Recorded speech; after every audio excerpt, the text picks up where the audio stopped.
Hello!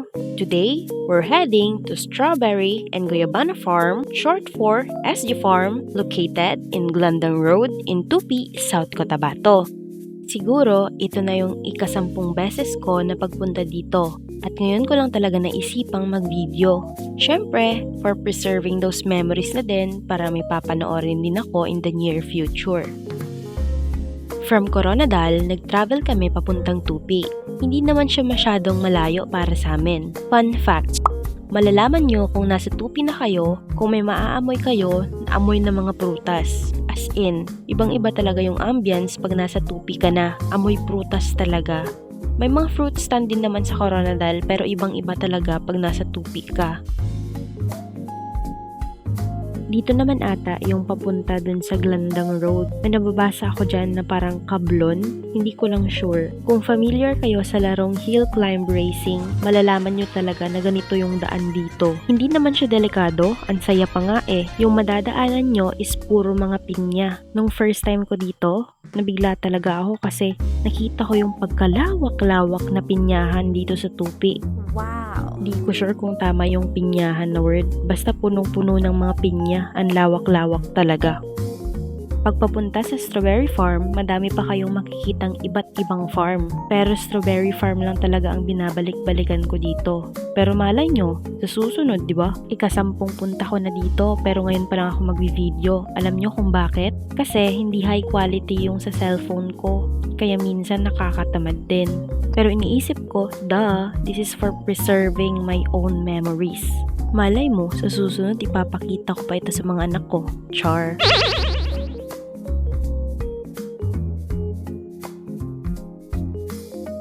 So welcome in SG Farm.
Je te laisserai des mots en dessous de ta porte,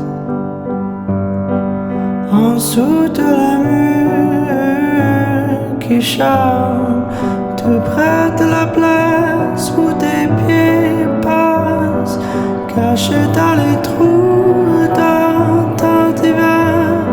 Et quand tu es seul pendant un instant, ramasse-moi quand tu voudras, ramasse-moi quand tu voudras, ramasse-moi quand tu voudras.